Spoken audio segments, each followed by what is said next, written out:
tahun ini dikabarkan KRL akan naik ya. Tarif KRL Jabodetabek dikabarkan bakal naik tahun ini. Hal itu dibenarkan oleh Asdo Atrivianto, Direktur Utama PT KAI Komuter. Ia memastikan bakal ada kenaikan tarif Jabodetabek, KRL Jabodetabek. Kemudian namun pihaknya masih menunggu peraturan khususnya dari Direktorat Jenderal Perkeretaapian. Nah, langsung saja ya kita menyapa pendengar Trijaya terkait dengan tarif KRL yang akan naik ini. Kita sudah bersama Humas Komunitas KRL Mania, Nenden Resti. Mbak Nenden, selamat pagi. Pagi, ya saya sendiri, Mas. Ya. Iya, sehat ya Mbak Nenden? Alhamdulillah sehat. Ya, Mbak Nenden, ini kan wacana sudah lama ya sebenarnya. Sudah, kalau nggak salah sudah 8 tahun ya tarif KRL itu tidak mengalami kenaikan. Jika ini kembali mencuat wacana kenaikan tarif KRL, respon dari kawan-kawan di KRL Mania itu seperti apa? Responnya? Iya. Sebetulnya akan ada pertanyaan balik ya, Pak ya. Sebetulnya seberapa urgensinya sih menaikkan harga tiket kereta? Itu loh pertanyaannya. Ya, urgensinya apa menaikkan harga tiket kereta? Saya cuma mau sedikit membedah sekitar 500-an halaman laporan keuangan 2021, gitu kan. Karena tahun 2022 ternyata belum dipublikasi gitu. Aneh juga ya sebetulnya, kenapa 2022 belum dipublikasi sementara level good governance-nya AAA gitu loh. Iya. Kalau 2023 belum keluar saya paham karena pasti masih audit. Tapi ini yang terakhir ini cuma 2021. Betul. Kalau misalnya kita melihat dari perbandingan antara dari kas, sebetulnya perusahaan ini liquid sih, gitu ya. Artinya KCI ini, KAI Komuter ini sebenarnya profit ya, sudah menguntungkan ya. Betul, profit. Sekarang gini, yang kami bisa bandingkan hanyalah 2020 dengan 2021. Total asetnya 2,3 T, kasnya 914 miliar, net income-nya 600. Net income-nya 300, pas tahun lalu 600. Berarti sebetulnya urgensinya apa? Menaikkan harga tiket kereta.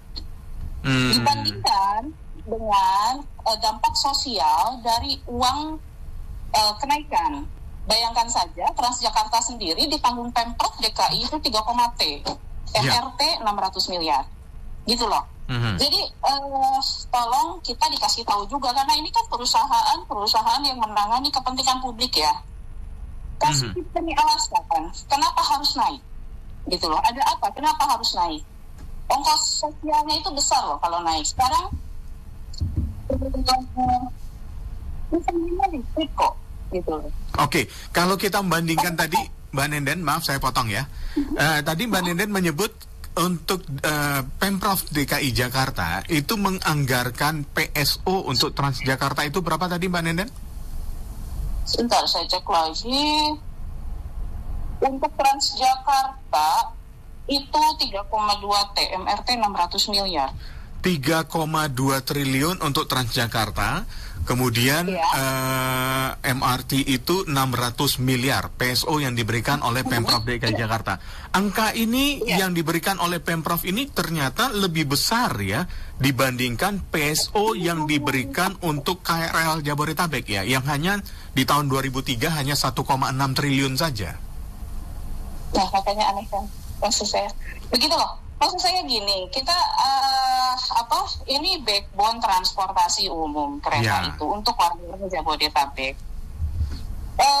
Pada dasarnya kenapa sih kita perlu subsidi gitu loh? Kenapa negara perlu hadir untuk mensubsidi? Itu kan bentuk penghargaan negara kepada orang-orang yang mau tidak memakai kendaraan pribadi lalu naik ke kendaraan umum.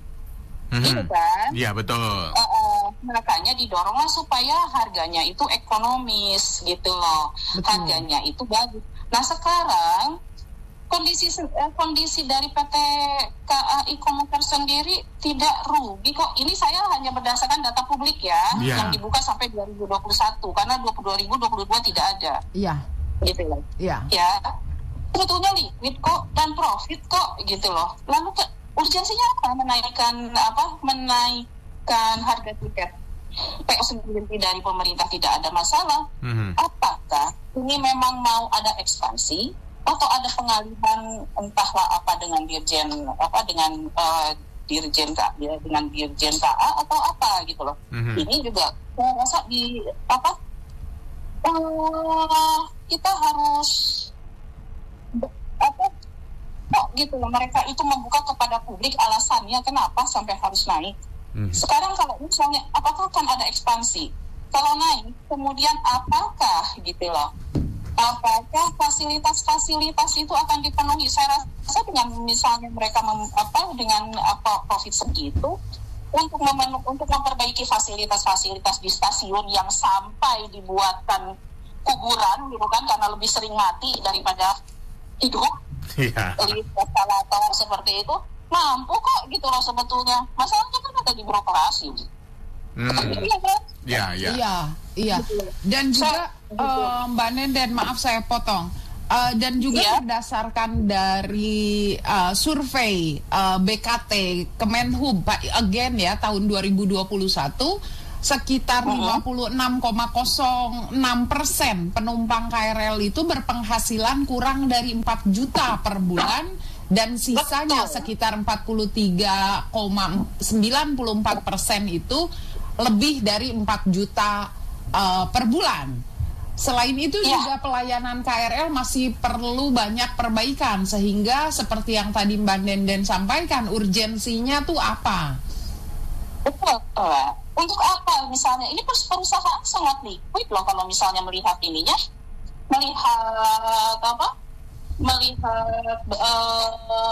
laporan keuangannya, Jadi urgensinya apa sebetulnya? Apakah akan ada ekspansi? Kalau ada ekspansi, tolong dong transparan kepada kami. Ini bukan perusahaan privat kok, gitu loh. Nah, oke. Gitu loh.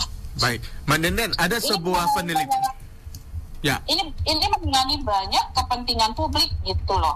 Dan akan ada ongkos sosial yang harus ditanggung oleh pemerintah ketika ada kenaikan, sehingga menggeser keperluan-keperluan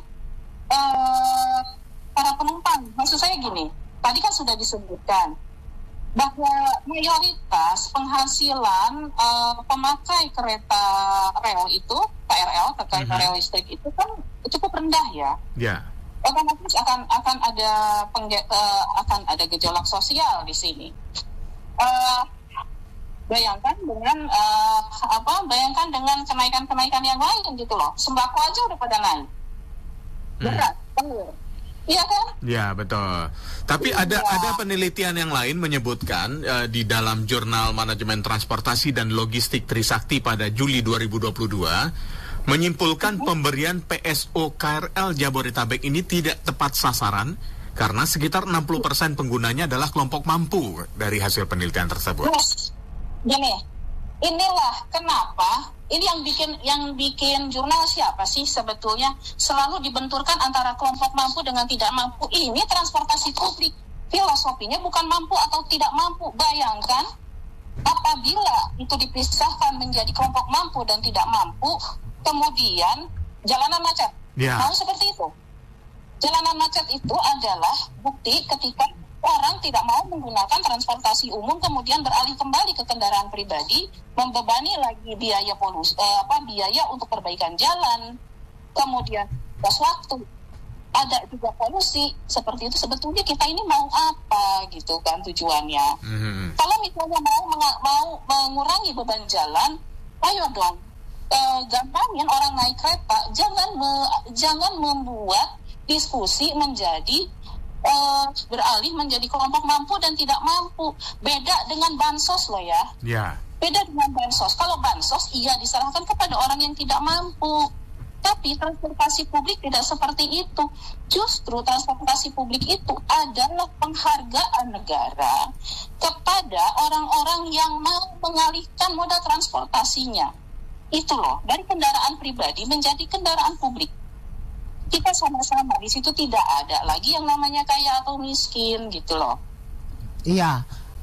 Meskipun Mbak Nenden, bila kita bandingkan dengan tiket MRT ataupun LRT, tiket KRL yang paling rendah tarifnya. Betul. Memang gini ya, ini kan tiket KRL itu yang paling lebih mudah, yang paling mudah dicapai oleh banyak orang karena jaringannya juga sudah lebih luas. Ya. Iya kan? Ya. Itu loh, sehingga mengangkut lebih banyak orang. Menyangkut lebih banyak orang lagi, menyangkut nasib lebih banyak orang juga. Wajar kok sebetulnya menjadi murah, menjadi orang itu lebih mudah untuk bekerja, untuk mencari nafkah, untuk pergi kemana gitu kan, sehingga mengurangi beban jalan, mengurangi beban polusi, mengurangi beban subsidi BBM. Kita impor loh. Iya betul. Mbak Nenden, kalau seandainya ada dari wacana kenaikan ini kemudian mengarah kepada opsi pemberlakuan tarif yang berbeda pada era-era tahun 90-an akhir dulu, di mana untuk Jabodetabek itu ada yang kelas eksekutifnya, kemudian sama yang ekspres ya, yang ekspres sama yang ekonominya. Bagaimana tanggapan dari kawan-kawan di KRL Mania? Dengan rel yang itu saja. Iya. Kalau dengan rel yang itu saja percuma, Mas. Hanya akan memperlambat jalur kereta. Kalau relnya sama, kecuali kalau relnya beda, untuk ekspres sendiri, untuk ekonomi sendiri, mungkin bisa, gitu loh. Tapi kalau misalnya relnya sampai jalurnya itu juga yang dipakai, maka yang akan dikorbankan adalah tiket yang harganya lebih murah. Di mana keadilan kalau seperti itu? Sehingga headway-nya pun juga akan menjadi lebih lama lagi dan terjadi penumpukan penumpang akan lebih besar lagi ya Mbak Nenden ya? Betul. Iya. Okay.